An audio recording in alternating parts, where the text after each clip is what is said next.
welcome to Smashterpieces, a casual walk through the history of the Super Smash Bros. Ultimate roster. My name is Joe. My name is Matt. And if you're new here, what we are doing on this show is we are playing one game for every character in Super Smash Bros. Ultimate from 1984's Duck Hunt to 2019's Fire Emblem Three Houses. And today's episode is covering the game representing fighter number 11, Captain Falcon.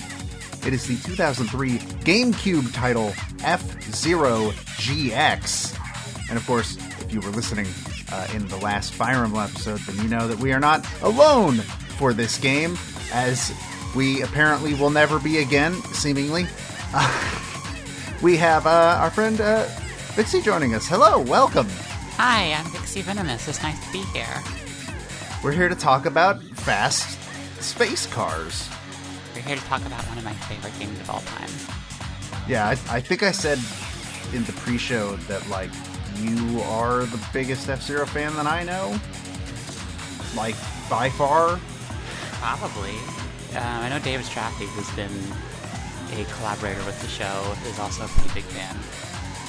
Yeah, but he came on for the Pikmin episode, so he had his chance. Mm-hmm. Yeah, obviously he loves Pikmin more than he loves F-Zero. That's what that means. I've made an executive decision that is what that means. Mm-hmm. It's my show. I get to say what people feel. I don't have that power, but God. We all know Luke's favorite game in the world is Pac-Man World 2. Yeah, he's never said any different. So, F-Zero GX, racing game. Very fast racing game. Sci-fi racing game. The third game in F-Zero? On the consoles, yes. There were some handhelds in there. Ah, it's true. Maximum Velocity came out between F-Zero X and F-Zero GX. That's true. I keep forgetting that there was a GBA F-Zero. There were 3 of them. What? Half of this franchise is on the Game Boy Advance. What the fuck? I thought there was only one. I think one of them didn't come to America, at least. One of them did not come to America, no. There's actually a lot of F-Zero content exclusive to Japan. I had no idea. Yeah, there was a BS Satellaview version of F-Zero 1. All Satellaview games aren't real. And there was a Nintendo 64 disc drive expansion version of F-Zero X. Oh, those definitely aren't real. Mm-hmm. Those are less real than the Satellaview games. Mm-hmm. Those are either not real or they just turned into an N64 game. all of them historically. Fuck. God, there's way more F-Zero than I thought there was in this world. There really isn't. I mean, not anymore. It's all gone, but there's no more of it, unfortunately. Did you know there were 8 years between the original F-Zero and F-Zero X? I did not know that, actually. Did you know that there was almost an F-Zero on Virtual Boy? Oh, boy, I'm sure that would have gone really well. That would have killed the franchise even faster. That would have killed people. Oh God, the Virtual Boy. One of these days, we're gonna have to play a Virtual Boy for a bonus episode, and like a Virtual Boy game for a bonus episode, and talk about it. I've heard Wario Land is good. That's what I hear. I've heard it's the only good Virtual Boy game. I've also heard that Telro Boxer makes the best use of the 3D. But we're not here to talk about those. We're here to talk about the one with Captain Falcon in it, and also a bunch of other people. A lot of other people. A lot of other people. Roughly 40 other people. There are 41 machines in this game by default. So I'm gonna get into a complaint first. This is a minor complaint, and it doesn't actually matter to me. There aren't enough racers unlocked at the start. I understand the idea of you earn tickets to buy racers. That's fine. Whatever. There should be more than 4 racers unlocked at the start. Well, at a certain point, that's the only content the game has as far as progression goes, is unlocking more racers. That happens real early. Yeah, but then you get to play as the racers when you play F-Zero GX. Yeah, that's why it's meaningful progression. Yeah, but there shouldn't be fucking 37 of them that you need to unlock of the 41? But you're gonna unlock the ones you're most interested in first, aren't you? Maybe. I don't know. What, are you gonna save the one you like the most for the 24th? What if I want to really, really savor the experience? I feel that this is something that is less of a problem when you're playing the game for the Grand Prix mode, because then that's where the real meat of the game is. And if you're focused on the Grand Prix mode, you're not as focused on story mode, so you have more of those tickets left over to buy more racers, which, if I recall correctly, are relatively inexpensive. They're not a lot. Yeah. They're like I think less than 10, honestly. So they're not that bad. I just think there should maybe be a few more of them unlocked by default. Yeah, this game starts you out with the 4 racers from F-Zero 1 on the SNES. F-Zero X started you with those same 4, but also gave you Jody and Gazelle. Mm-hmm. So speaking of the story mode, our ending condition was to complete Chapter 8. Matt, you finished. I assume, Vixie, you finished. I finished the day of recording the pre-show.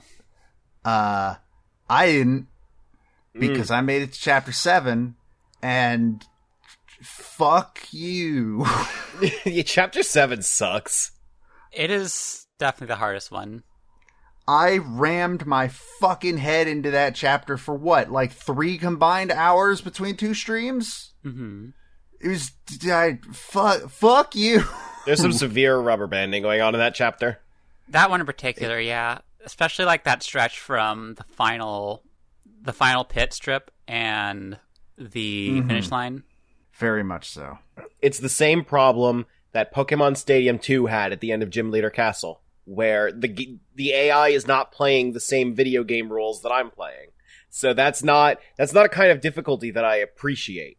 I don't appreciate when it's literally cheating.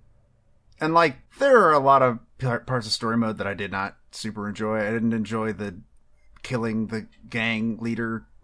That it did teach me how to murder, which I guess I appreciate that.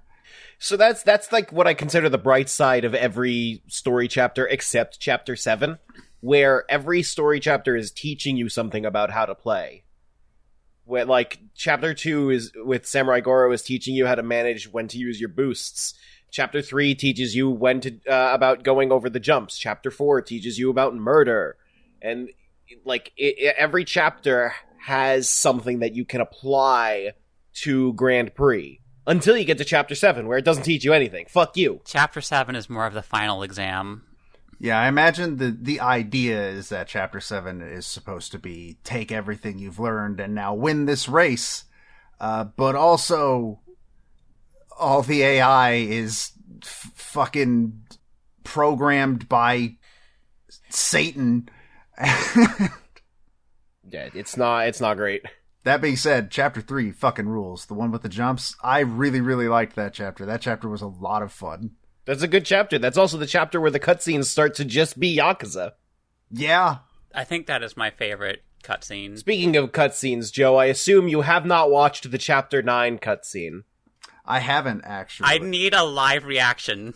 I would like you to live react to that right here, right now. Oh, boy. All right. I'm so glad we're in agreement here.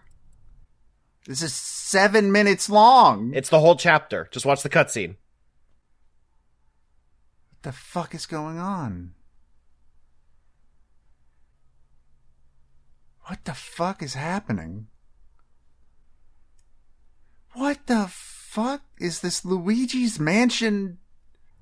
So Chapter 9 is a race against God. And the way they interpret that is it's literally a staff ghost race. Mm-hmm. Jesus Christ. Here's the timestamp for the end of that chapter. Oh, good. Luigi sucked the ghosts in. I'm glad that's how it ends. Can you imagine if he took off that helmet and it was fucking Kiryu? They probably reused the model. Can you fucking imagine? Alright. Sure.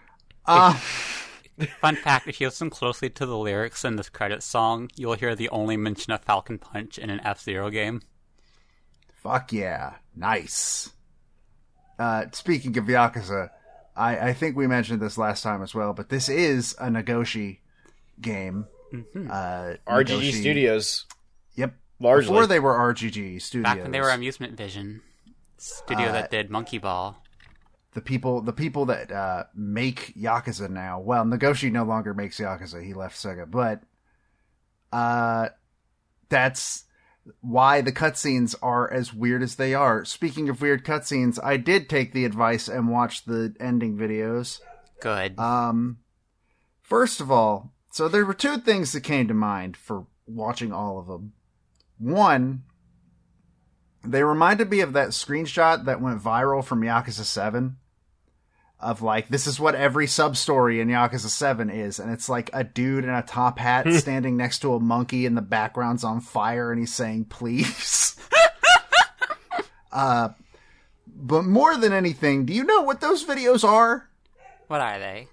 They are one brand logo splash screen away from being a Japanese commercial. So this is what plays into the theory that F-Zero GX story mode is in-universe fiction. Like, the F-Zero Grand Prix is... It's the WWE. That's awesome. I would fucking watch that. That's the interpretation I believe in. There is evidence for that, especially given that, like, Black Shadow's ending is, like, film outtakes for story mode. And also Deathborn's ending is him watching a movie about how evil he is. But, like, legitimately, almost all of them, except for the ones that are, like, the dance video, but even those, to be perfectly honest, like, if you just put, like, a bank logo at the end, it would fit. It would just be a Japanese TV commercial. I don't know. So, the thing I've learned over the years, mainly because Desert Bus does a thing every year, a couple times a year, where it's, what is this Japanese commercial advertising? Where they play the beginning of a commercial and they stop right before it reveals what it's actually advertising, and the people have to guess what the fuck it is. And it's impossible because, one, Japanese marketers know what they're fucking doing, because two, they just are doing whatever the fuck they want. In fairness, Western marketing is not that different. Sometimes. You see some of these fucking commercials. I mean, sometimes, yeah, but like, you could take fucking Lizard Man's ending where he's chewing on a mammoth's ass and fucking just throw in like a cell phone provider logo at the end, and I would not bat an eye. But yeah, that's what those reminded me of more than anything. They're Japanese TV commercials, and they're great, and they're fucking bizarre. Mr. EADs in particular does give me those commercial vibes. Oh, Mr. EADs is frightening. That's the only way I can describe it. It's really frightening. What's wrong? He's a perfect android. He made that cake really good. He did. I guess. He's also Mario. He's also Mario. He's also Mario. Have y'all heard about who his brother is? Is it just Luigi? If you get one of the interviews with him and ask him about his machine, his response is, "That's my brother!" Or something like that. So the implication is that, like, yeah, that's Luigi, the machine itself. Beautiful. But yeah, I haven't finished story mode. I largely, I don't know. I think I agree that, like, Grand Prix is the fun part of the game. That's the part I want to play. That part's the good part. Yeah, it's the really good part, by the way. Grand Prix is so good. Not enough racing games have murder as a mechanic, first of all. Yeah. Yeah, that's true. But F-Zero GX just controls so well. Like, the controls are so tight, and you can pull off some really ridiculous shit. Oh my god, you get it. Like, this is why I love this game, because the controls are so tight and responsive, and everything happens so fast, and you have all these decisions to make within split-second timing that can just spell a difference between victory and defeat, and it's such a rush, and I just love it. And it's also, on certain tracks, really easy to lose control of your machine. It sure is. Because Just don't fall off. Just don't get hit. Yeah. Oh man, the half pipe stages are mean. I'm gonna say I don't like them, but I don't think there's any track in this game that I like straight up didn't like. They're all super fucking fun. I agree. Like, the game controls smooth as fucking butter. I will say I do wish they'd done a little bit more to teach me some of the other controls, because granted, this is probably because the game came with a instruction manual back in 2003, so I can't blame them too much for this, but I wouldn't know how to drift if you two had not told me how to drift. Mm-hmm. That's not, like, hitting both L and R is not like an intuitive way of doing it. I feel like during every pre-show now, we need to pull up the instruction manual for the games. Because this is, between this show and the Connectivity Zelda Game Club and Metroid Game Club, this is becoming a regular thing. So I have the instruction manual right here, and there is a full page demonstration of the controls that does explain drifting. So, yeah, you're right. It is in the instruction manual. Yeah, because that's just an unfortunate side effect of the fact that, like, you know, we stopped printing instruction manuals because we decided maybe we should kill, like, one less tree on this Earth. Well, Joe, here comes the instruction manual for Pokemon Fire Red into your DMs right now. I expect we will not have this problem in the future. That's the Pokemon game that has an instruction manual built in. I don't need a goddamn instruction manual for a Pokemon game. What do I look like? Somebody that wasn't born in the 90s? What does the L button do? Who cares? Wrong. Read the instruction manual. Isn't that what activates TGTV? No. That TGTV is an item in-game. This is just a generic tutorial menu. Oh, that's what I was thinking of. Okay. Both of you need to read the instruction manual, clearly. I'm the only one that came prepared. I guess so. Wait, I'm not even on the next episode. Do you want me to be? That might complicate things. Unfortunately, all guests need to go into the well at the end of the episode. I don't make the rules. I made that rule, but, like, that doesn't mean I make the other rules. It does, but, like... I'm also looking ahead where guests just kind of start to disappear from the schedule for a while, so that rule might change. They sure do. But, yeah, all of the tracks in this game fucking rule. I think I like the ones that have the jumps the best.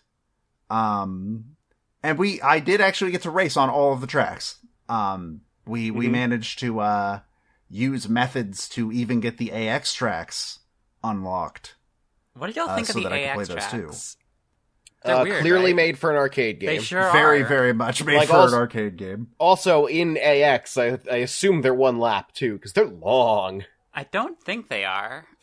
Well, they have checkpoints. That's racing checkpoints, games and arcades usually go on a timer, and it's to see how far you get. Like, keep in mind, this is the same... AX, I did briefly play AX off stream because, hey, AX is just on that ISO. It's literally sure just is. an action replay code to play it. So I did briefly play AX, and it is a traditional race. So it doesn't have a timer? It does have a timer. It's just also a traditional race. And I don't remember, for some reason I wasn't paying attention to how many laps it was, even though I was literally thinking about this during the whole time.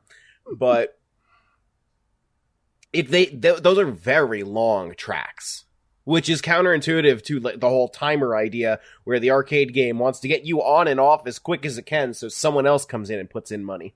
You have to keep in mind that this is Nagoshi, and Nagoshi had previously worked on... He was a chief designer for Virtua Racer, and he was the director behind Daytona USA and Daytona USA 2, and I think Scud Race as well. So that's true, but this is unique to the AX tracks, though. The GX tracks are all pretty reasonable in length. They get a little long in the later cups, but nothing like the AX cups. The AX cups are twice as long as the longest cup in the what is it, the Diamond Cup is the last one in GX? Yes. Mm-hmm. I'm just saying that, like, for Nagoshi's games, the tracks getting longer is a thing that's in other arcade games he's worked on. Like, the harder the levels get, the longer the track is. Yeah, even the easy tracks in the AX Cup are very long. So that feels... Well, the easiest track in AX is an oval. Yeah, but it's a long oval. Oh, you're talking about the one that's in the story. Okay, yeah, yes. But that's also exists for the story mode. Mm-hmm. I feel like it was probably designed for the story mode first, if I was to assume, because it's also kind of nothing like the AX tracks. I don't know. I kind of feel like it was designed for the arcade game, because, you know, just going back to Daytona USA, the first level of that game is like the Daytona USA track, the oval. So I feel like that's the same mindset that went into starting off F-Zero AX was an oval track, but that's just my intuition. I think you were the one that pointed out on my stream that the roads are way wider in the AX tracks. They are. Specifically because you're controlling the arcade game with a wheel, not an analog stick. Right. And there actually is a wheel that was advertised for this game, too. I don't want to play this game with a wheel. I don't know if I want to either, but yeah. If you look in the instruction manual, they actually advertise the Logitech Speed Force controller. Huh. Yeah. So there was a wheel that was advertised to play this game. But I just can't imagine making these tight turns with a wheel. Yeah, no, it doesn't, like, the only way I can imagine making, like, how would you. Well, yeah, that's why they're so wide in the AX courses. It does have paddles. You know what? That's fair. It does have paddles for drifting. Ah. Yeah. Yeah, just like real cars. Mm-hmm.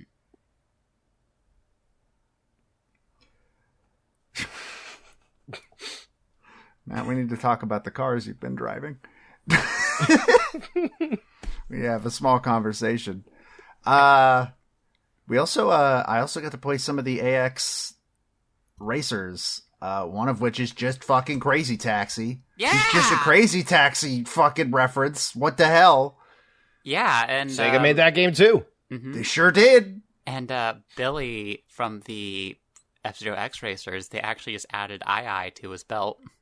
Mm-hmm. Which is an interesting choice. Because he's a monkey. Yeah, I guess. There's They no should I have guess. just added II. They should have just added II as a racer. Fuck, can you imagine if they just added a fucking monkey ball character and it was just the monkey and the ball, but it was still the same speed as an F-Zero machine? Holy shit. I mean, that is how monkey ball works. Yes, it's roughly the same speed. It is the same engine. This is a free idea, Nintendo. You get with Sega, and you could release the same exact game, I don't care, but II and a ball is one of the playable racers. 1,000,000 copies overnight. Call me. I like that the monkey's machine is yellow like a banana. Why didn't they give him a tie? He needed a red tie. All monkeys in Nintendo games need to be wearing a red tie now. Also, hold on, I gotta look him up. His name one more time? Billy. The F-Zero. I gotta see if I remember correctly. Yeah, his fucking clothing is 100% inspired by Saiyan armor. I don't doubt that in the slightest. I mean, just look at Pico's design. Yeah. Pico? I think it's Pico, actually. But, like, Billy specifically, he's a monkey, and he's basically wearing Saiyan armor. And if any group was going to have fucking Dragon Ball fans on it, it would probably be the people making an F-Zero game. I don't know why that logically connects in my head, but I do know that I'm right. They actually made it look more like, say, an Armor in GX, because in F-Zero X, it's a little different. So real quick, I was reading up on some of the development history of this game to kind of figure out the reasoning and history of AX and GX as like a combined project. And the answer is kind of dumb, which is that it started out as a project for the arcade system board that was called Triforce, that was made by Nintendo, Namco, and Sega as like a joint project. Mm-hmm. And they wanted Nagoshi to make a racing game with it. And he said, only if I get to make F-Zero. So at that point, it was going to be a GameCube game, first and foremost, because you can't just use F-Zero and not make... you can't use a Nintendo franchise like that and not make a console game. But for the entire actual development of the project, it was GX and AX together. Mm-hmm. And the idea of the Triforce arcade board was that it was mostly made with GameCube architecture, so you would be able to very easily develop games for GameCube that would also have arcade releases. And then they never did that again. Yeah, I can't think of anything else like there's a Luigi's Mansion arcade game now, but there is. Has Nintendo put out any other fucking arcade games? So the thing is, exactly 3 games use this arcade board. What were the other 2? So we've got F-Zero AX, we've got Mario Kart Arcade GP, Mario Kart Arcade, right, and Mario Kart Arcade GP2. Yeah, there are 2 Mario Kart Arcade. What? There were 3. One. Yeah. What? 4 if you count the VR one. Jesus Christ. Yeah, the third one is still in a lot of arcades. I actually see way more of Mario Kart GP. What's the newest one? Technically GPVR is the newest one, but GPDX is the actual. Yeah, I actually see more of GPDX than I ever saw of F-Zero AX back in the day. I've only seen one F-Zero AX cabinet in my life, and it was for some reason at the theme park that is local to my area. What the fuck? I don't know if it's still there, but it's not. And I genuinely do not, like, looking back, I don't understand why it was there. And it probably is not there anymore. There is a map. There is a community maintained Google map of every AX cabinet in the world. And there is not one anywhere near your local park. Beautiful. Here is the map, by the way. They used to be a lot more common, because I definitely remember seeing them every now and then. The last time I ever saw one was at a place called Main Event, and I remember the machine, and I remember that the boost button didn't work, so it was basically unplayable, and that was the last time I ever saw AX, and I'm still mad about it. Oh yeah, there isn't even one in the state of Kansas. There isn't even one in your region of the country. And that was before I had actually, bought a copy of GX, because I had only rented it before. So I just had to decide when I got a GX, whatever, I guess I'm going to have to unlock all the AX content myself. And so you did. Yeah. That machine has a memory card slot on it for you to get the AX content. I knew that, I think. And it lets you import your custom machines, too. So how many are in the entire country? Let's see. That's 1, 2, 3, 4, Keep 5, in mind, there's 2 across the street from each other in Vegas. Wait, what? What? Uh-huh. Why would... Jesus Christ, that's stupid.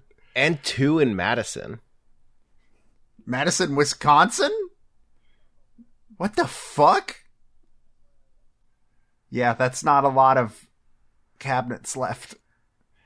I don't even think we had a big arcade here before that had Mario Kart and shit, but I don't think it had an F-Zero AX cabinet at any point. Yeah, so why do Vegas and Madison just get 2? That's not fair. I mean, what they say, you know what they say, what happens in Vegas is F-Zero AX. Why is the one in Florida in a lawnmower shop? What? What? What the what? I guess there's just one really dedicated F-Zero fan who saw their opportunity and took it and is not letting go. They sell lawnmowers. More power to them, I guess. It would get me to come in. I guess. You'd think it'd at least be at a car dealership or some shit. I don't know. Why would it be at a car dealership? Who goes to a Cause car cars. dealership? Who goes to a car dealership to play arcade games? Who goes to a lawnmower shop to play arcade games? Yeah, but that's more accessible. Like, you don't need to, like, come into a lawnmower shop and be like, I'm dedicated, gonna buy a lawnmower, because they might have other lawn care equipment to get. But you go to a car dealership, you're going there specifically to buy a car, which is a much heftier investment. You go to the car dealership, and they're like, if you can beat the high score, then we will give you a car. And then that car dealership goes under and goes away. But for a while, it's the coolest car dealership in the country. Also, the majority of cabinets for this game in the United States do not have a working memory card slot anymore. Oh, that sucks. Well, everyone, guess you gotta get good. I imagine a lot of them fell victim to the age-old problem of people bringing peanut butter to arcades and putting them in the slots. And by the way, like there's even in Japan, these are relatively rare. Like obviously, there's more in Japan than anywhere else in the world, but like Tokyo's got 3. Tokyo's like the biggest city in the world, and it's got 3.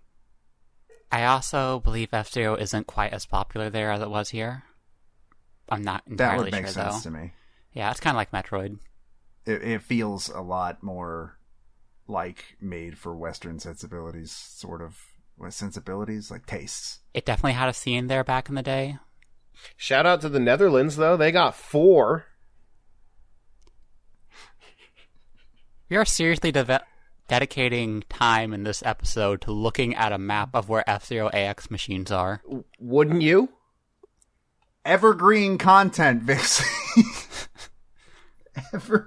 Evergreen content that will be out of date within the next 5 years when half these machines break down. There's a lot of them in Russia for some reason. That's somehow distressing to know. And also somehow not very surprising. Yeah. There are more F-Zero AX cabinets in St. Petersburg than there are in Tokyo.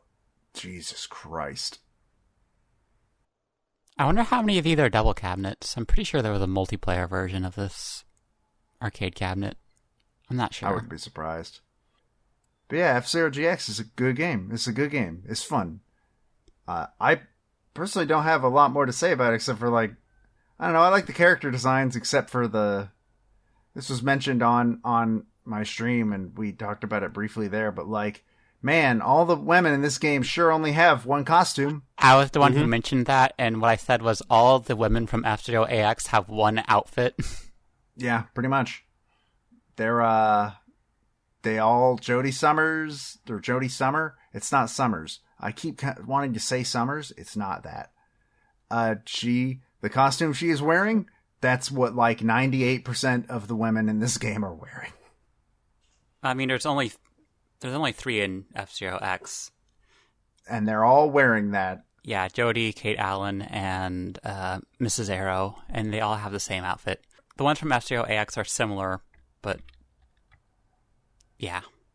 Did you know Mrs. Arrow is voiced by Donna Burke, the singer for the Metal Gear Solid 5 Phantom Pain main theme? Wild. She's also, I think, the voice of Angela in Silent Hill 2. Basically the same game as this. Fun fact, there is no Japanese voice cast for this game. The story mode is in English in any version of the game. That is really funny looking at the history of Yakuza. I'm not going to lie. But you know what is really fucking cool about this game, though? And this is, anybody that knows me knows exactly what I'm going to say. His soundtrack, this game is really fucking good. It's very good. Especially, I did not realize this, even though I should have realized this, because when Mute City and Big Blue came to Mario Kart, it recreated this, but the music is dynamic. It changes between laps. So there is a section that plays during lap 1, a section that plays during lap 2, and a section that plays during lap 3 for every single track. Mm-hmm. And it's fucking awesome. Not for lap 2. It shifts from, like, there's a track that plays for lap 1 and 2, and lap 3 is where it shifts the track. Which is also technically true for every song in Mario Kart. Right. Technically, but like in Mario Kart, for most of the tracks, all it is a faster version. But in this and on like Big Blue and stuff in Mario Kart, it is like a different section of song. Mm-hmm. And it's fucking rad. I think the soundtrack of this game is fantastic.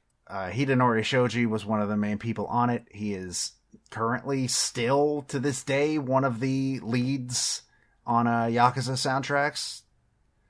So he is the one that is behind pretty much all of those.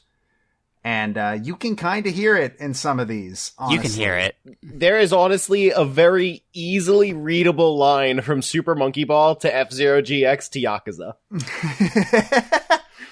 I don't know if he did Super Monkey Ball. He did. Did he? Okay, perfect. Awesome. Absolutely perfect. Hidenori Shoji is really, really good at his job. He does good shit. And the ones that obviously jumped out at me at first were the ones that there are 2 songs in this game that would make it into Smash completely untouched. Well, technically 3, but 2 track songs in this game that would make it into Smash completely untouched. And my personal favorite, and honestly maybe still my favorite in the game, is Planet Colors. Hell yeah.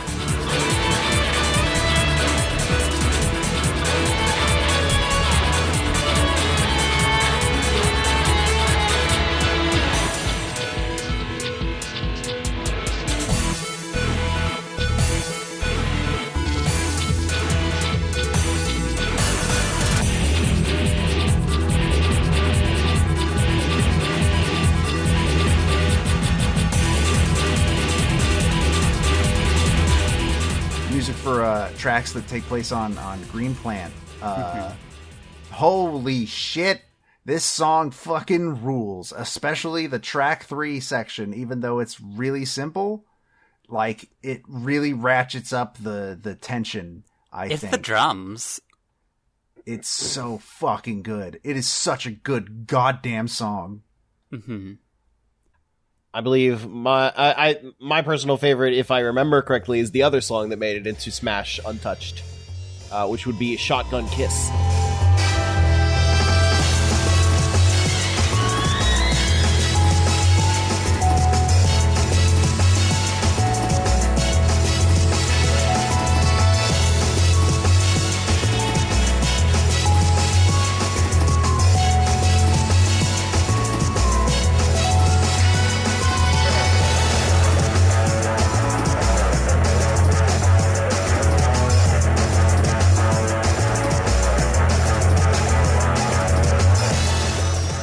Shotgun Kiss is fucking good shit.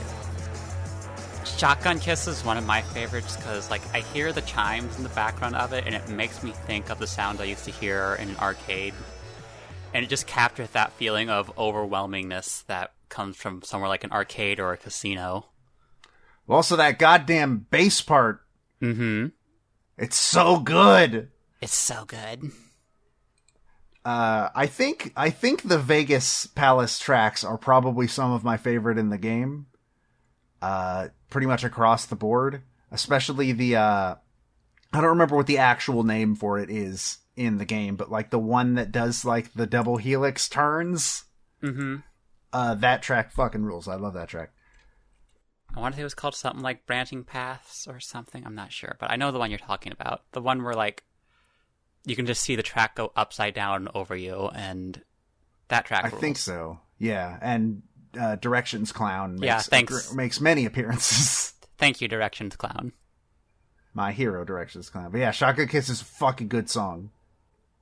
This might be like an obvious one, but I think my favorite track in this game is For the Glory, which you might know more as the Mute City track in this game.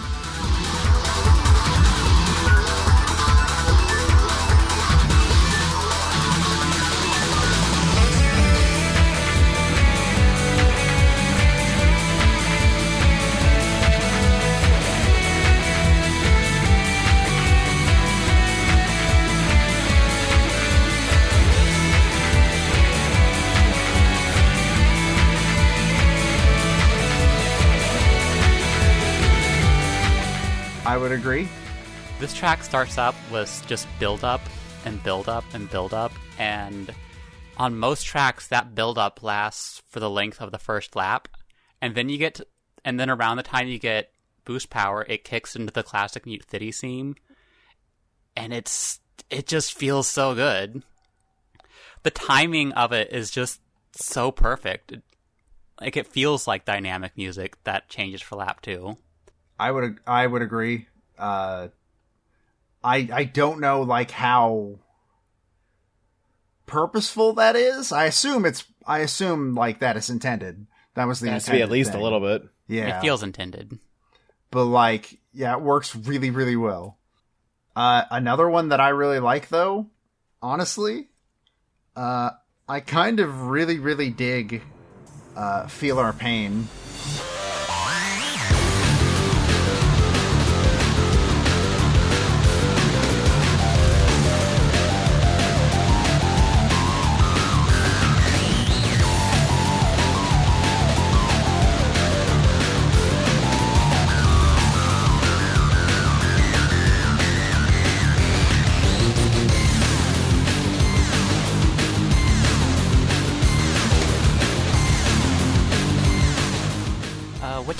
Which track was that? That is the Fire Field music. Oh yeah, that's a really good one. And it's very it sure fits Racing in Hell. Essentially. It's just like in your face, loud, obnoxious, fast. It's good. It's a good fucking. This is the most Yakuza song of all of them, I think. Oh yeah. This one sounds like a song that would play during an encounter in a Yakuza game. This is a Yakuza boss battle. Absolutely, 100%. I gotta give a shout out also to those 40 racer character themes they wrote. Yeah, I was going to mention those if no one else did. I haven't heard any of them in gameplay, so I don't know any of them. But you just gotta respect how too much that is. Yeah, the main reason that I haven't mentioned them is because there are so many. I can think of a couple. I'm gonna hit shuffle on this YouTube playlist and just name the first one that shows up. Well, I got a couple that stand out to me. Beastman's theme.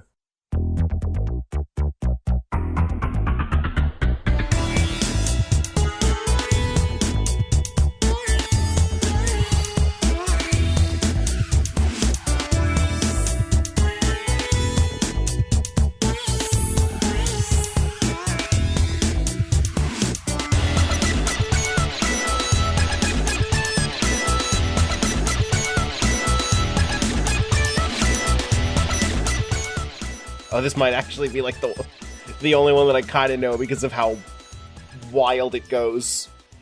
All right, Matt's not allowed to pick the music anymore. Vixie, you said you had some. I literally hit shuffle. I have a couple character themes. I mean, I really like Captain Falcon's theme. It's kind of cheesy, but like, it just gives the vibe of Captain Falcon as this really cool superhero type guy. In this world, you've got to be strong. You've got to fight to keep your spirit alive. And you might feel like there is nothing left to go forward and fight for. But it's the fight that keeps us ready and on guard. Even I can feel the power. It should be cheesy. It's Captain Falcon's theme. Exactly, like, it fits. It works. Growing up, I really liked Dr. Stewart's theme because I didn't know a whole lot of electronic music back then.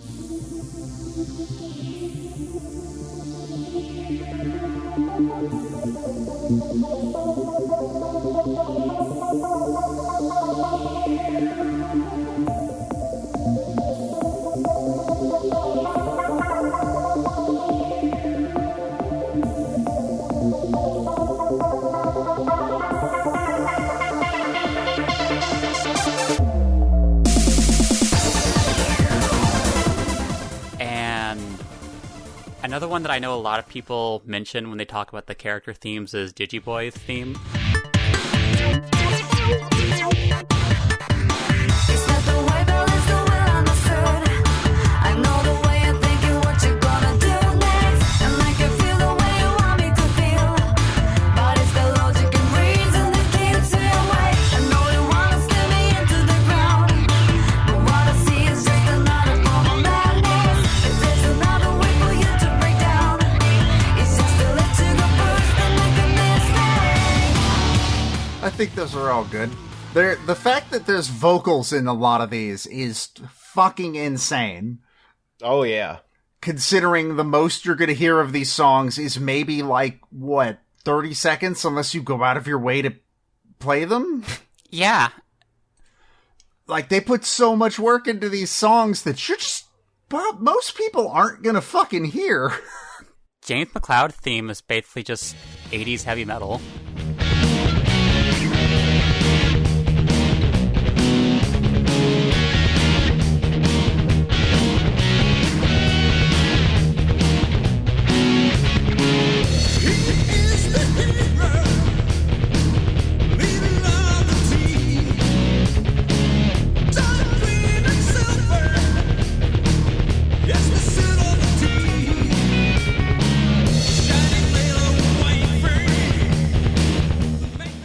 Ending movie is fucking odd. Shoot, I forget what happened from that one. Oh, is that another dance party one? It's just a dance party. Yeah. And then he falls over and breaks his hip or some shit. Yeah, a lot of the Everybody's videos end with people getting hurt. I will say that this needs to be mentioned because it's one of the big names for tracks in this series. But Infinite Blue is really fucking good as well.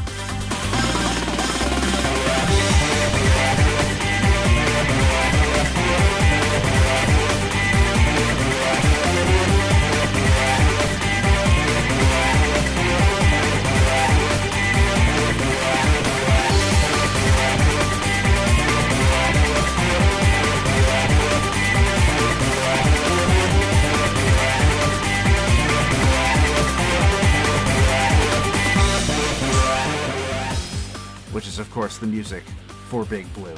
It's not the traditional Big Blue theme, which is sort of a shame, but I do think it's still very good. There is an alternate track if you want to hear the classic Big Blue music on Big Blue. Interesting. Yes, there are 2 cheat codes to get alternate tracks from Mute City and Big Blue. They're both good, but I kind of feel like they're a bit too traditional. I don't know. I personally don't think I would go out of my way to replace... I like the classic Big Blue theme, but I think this song is still, perfectly fine. It's really good still.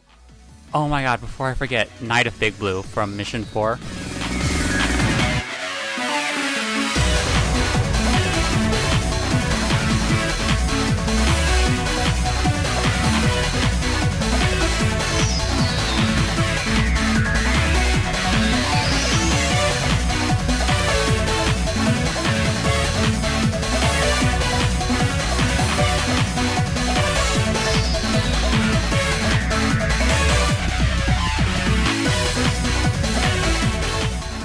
That one is really, really good.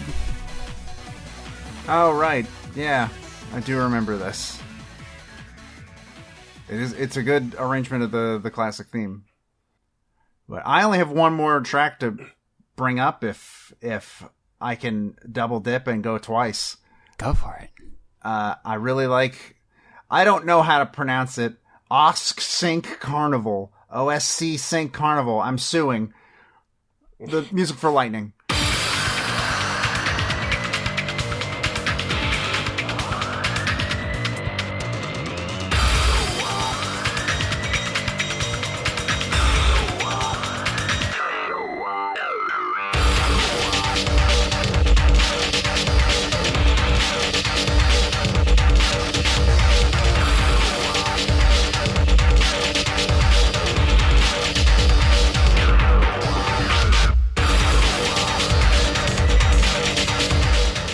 So what words do y'all hear when you hear this song? Because I always heard Dino Wire, and I don't even know what that means. I'm gonna need to get to the vocals. I wasn't even aware there were vocals in this song. It's like a talk box effect. I don't hear words in that, to be honest. I mean, my brain just makes up words. It's possible. I mean, that's how a lot of things work when you hear the music of I was about to say the music of a song. I'm not cutting that out. I deserve this. When you hear like a song and it has lyrics that aren't quite able to be made out or something like that, sometimes your brain just fills in the space. Mm-hmm. Well, then if I may play the hey, what words are these games? Oh, boy. How about Mr. EAD's theme right there at the start?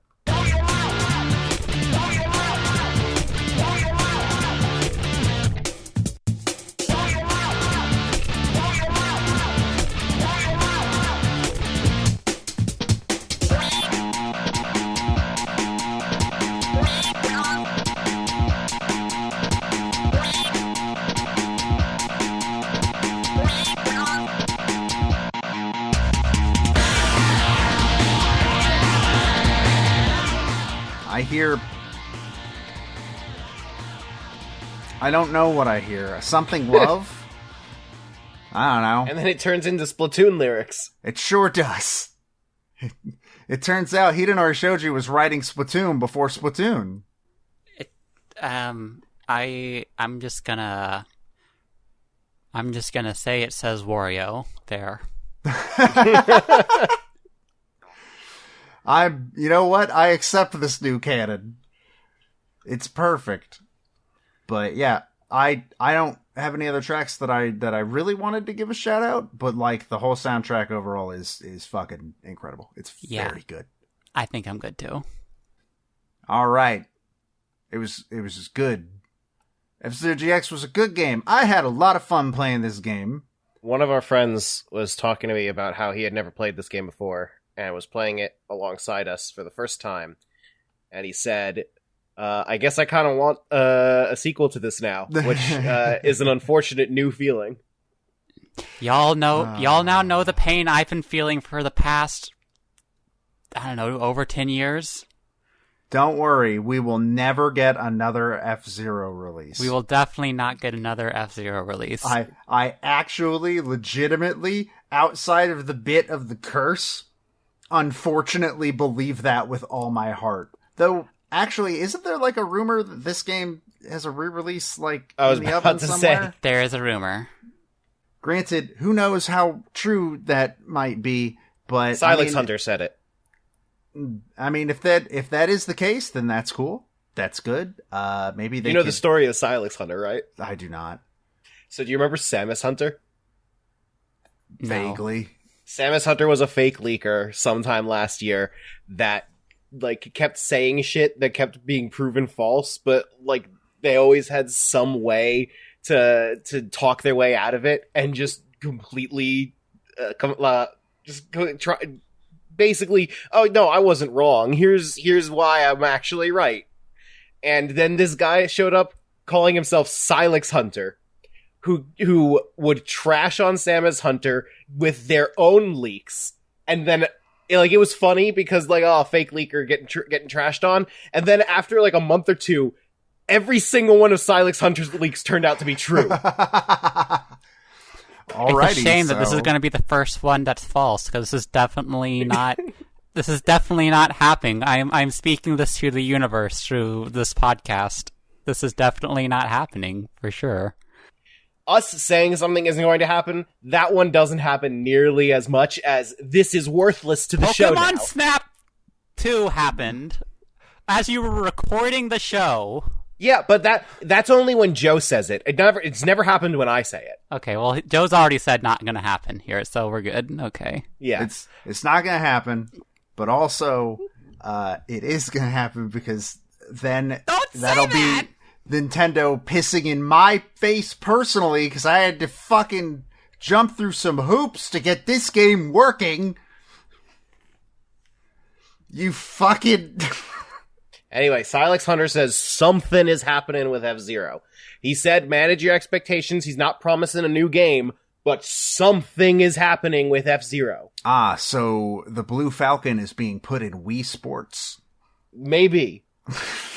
It's not too late for them to put another F-Zero track in Mario Kart 8 Deluxe. I say F-Zero GX Remaster fits the bill. I would love a GX remaster. That's really all I need, because, like, I know Miyamoto's talked about how he doesn't know what to add to F-Zero to make a new one. And, like, I kind of get it. Here's the answer, Miyamoto. It's been fucking a decade. You don't need to add anything. Exactly. Like, just fucking make one. I get it. But, like, from his perspective, like, it didn't sell as... Like, it sold pretty well, but, like, it didn't sell as well as, like, Mario Kart or Animal Crossing. And well, maybe that's what happens when most people in the world only know your main character because he's in Super Smash Brothers. Like, maybe that's what happens when you don't advertise it ever. I don't know. I don't know how well this game was advertised. This game had an anime. Like, yeah, and that anime did real bad. It did, but the fact is, like, how many other Nintendo franchises get an anime? Kirby, Pokemon. That's basically it. That's the list, I think. Yeah. Does the Donkey Kong Country show count as anime? I choose to. Okay, yeah, Animation. I'll take that answer. Yeah. Animal Crossing got a feature film anime. Oh, that is true. That movie's not bad. I think. It's been a very long time since I watched it. There was a Fire Emblem That's OVA. true. There was a Mario We don't talk OVA. about that one. Obviously, there's another Mario movie coming out very soon. Has there never been a Zelda anime? Is the Western cartoon literally all it got? I think so. I mean, there's a manga. Well, there's a manga for most of the Zelda games. If not all of them. But, yeah, interesting. But, like, I'm personally, I understand whenever Miyamoto's like, oh, we're not making that game because I just don't... Like, he says about Star Fox 2, where it's like, I just don't know what new to add to it, so we're not making one right now. And the answer for F-Zero is, motherfucker, it's literally been 20 years. Who gives a shit if you add anything? Just make one. Literally online play would be a huge addition. Yeah, like that's all you need to add, and it'll be terrible because it's Nintendo Online. F-Zero 99. God, imagine... That would work so well. I kind of feel like online play is one of the big reasons we haven't had an F-Zero in a while, because F-Zero is so precise, and the consequences for dying in a race are so harsh. Like, I can't imagine that working well. Definitely not on the Wii. I don't even know if the Switch could handle it well. Oh, you probably can't use Mario Kart's netcode for that either, because Mario Kart's netcode is, like, really loose rollback, too. Yeah. When has that ever stopped Nintendo? Bad online has never stopped Nintendo from doing anything. True. They don't care. Well, I just think that, like, when you look at the history of F-Zero on consoles, F-Zero has been kind of like a console showcase franchise.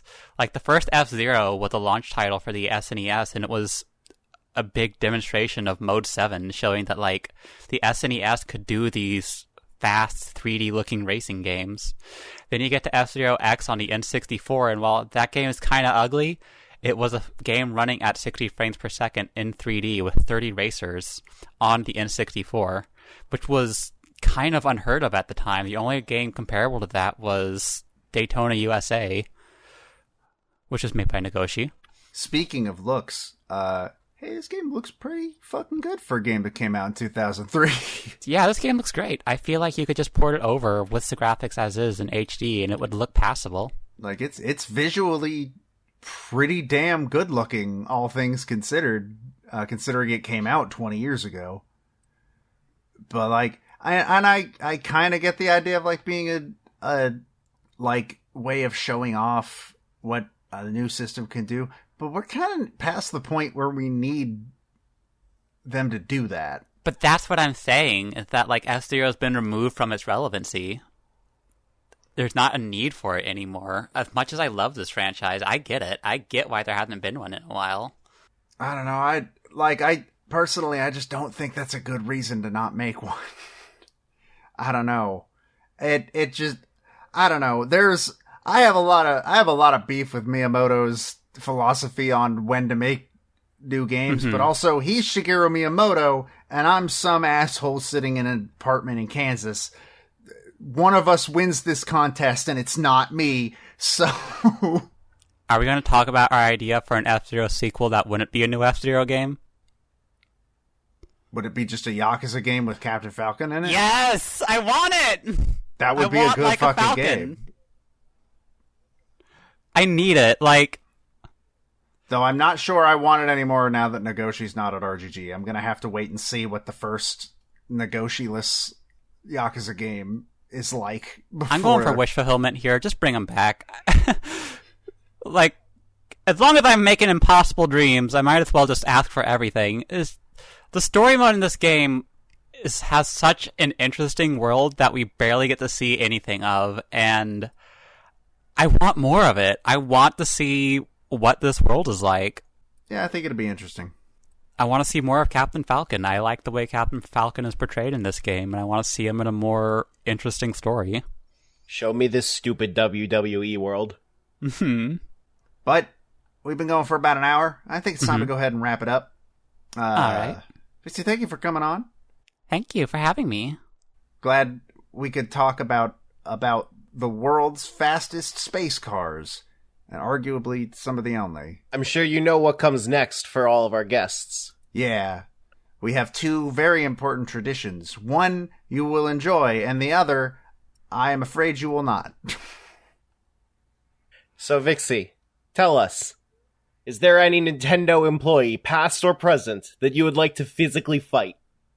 You know, I'm just going to keep with the conversation we've been having and fight Miyamoto to make a new F-Zero, I guess. Technically, that's the same answer David gave. Two people can fight. Well, he was right. Miyamoto could take two people, I'm sure. Actually, no. That man's ancient. He'd probably shatter. Well, okay, we can even the odds a bit. We both fight barehanded, but Miyamoto gets the sword and shield from that one E3 appearance. The sword is lethal and can kill. Miyamoto gets to sit on Aonuma's shoulder.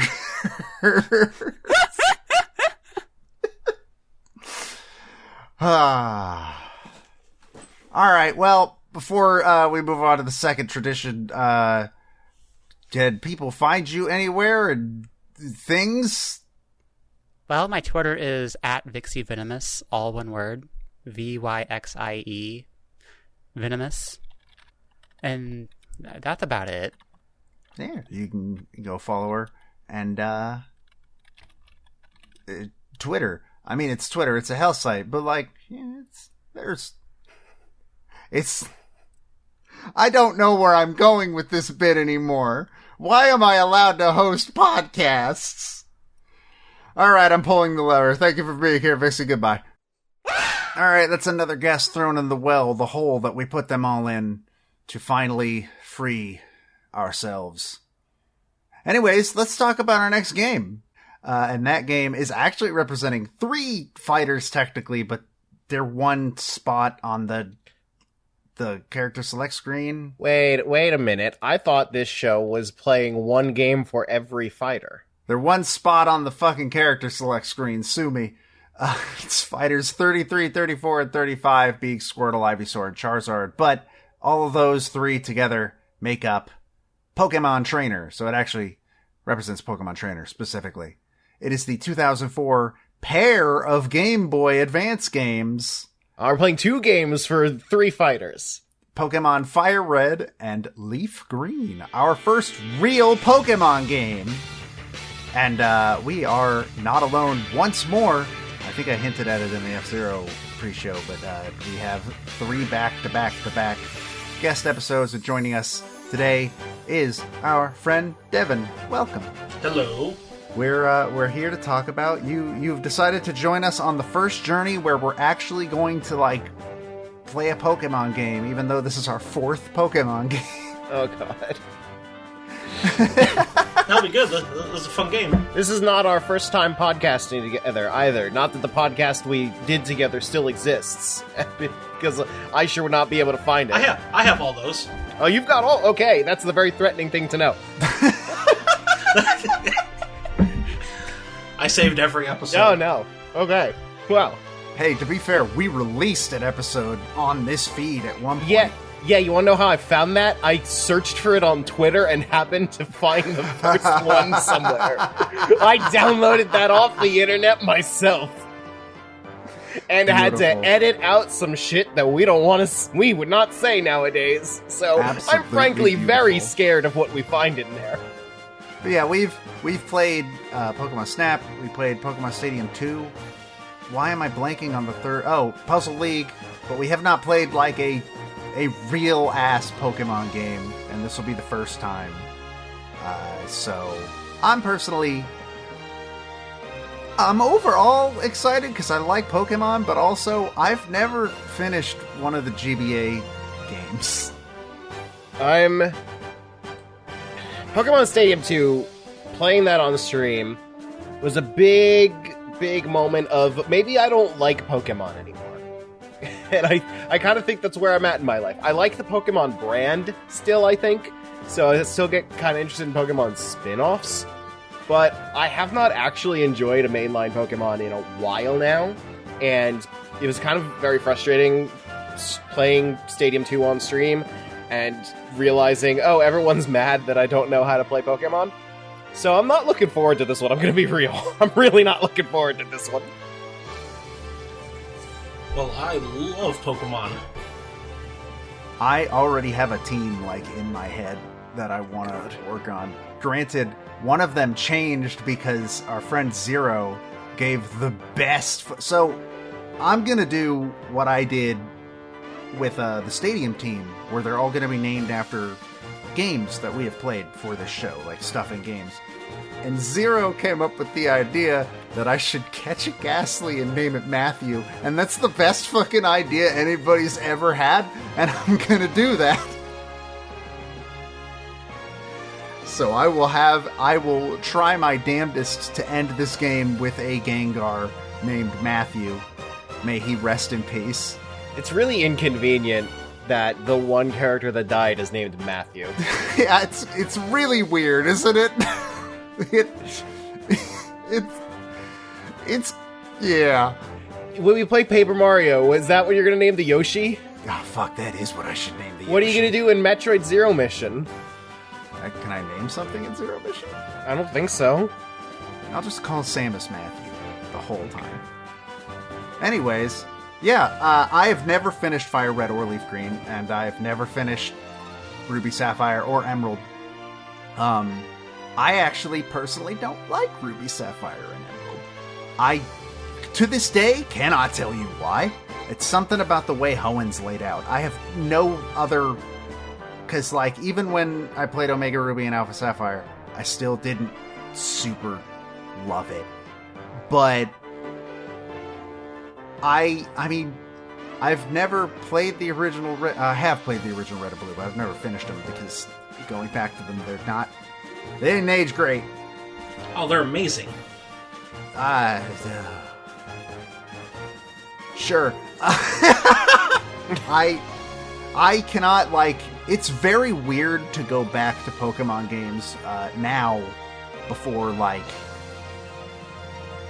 Fairy type existed even. And that's even just the most recent addition to the general Pokemon cavalcade of things. But I'm tentatively looking forward to this. I do enjoy Kanto. I do enjoy the Kanto gym leaders. I like Gen 1 Pokemon. Let's fucking play some Pokemon. I'm ready. This is gonna suck for me. You got this. I believe in you. Oh. I believe in you with all my heart. Devin, are you ready? Oh yeah, this will be my 4th Pokemon game that I finished this year. Damn. That's a lot of Pokemon games. I finished Emerald at the beginning of the year, and then Violet, and then last night I finished a Nuzlocke of Pokemon Blue. Oh, I could never do a Nuzlocke of Gen 1. Oh, that sounds... This is gonna Sounds very this is gonna be one of those episodes where I sit quietly and listen as everyone else takes the lead in discussions. I'm getting the feeling. Who knows? That's okay. Pokemon games are objectively bad in a lot of areas. Oh, I should... I can agree with that.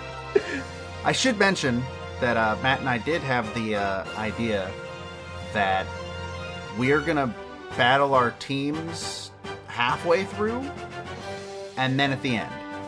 Mhm. So there'll be I think 4 badges in. We should do it, and then pass credit roll. And we I don't know how we're gonna handle this, because technically when you beat the Elite Four and you beat the champion, that's the end of the game. But Fire Red and Leaf Green added a new area.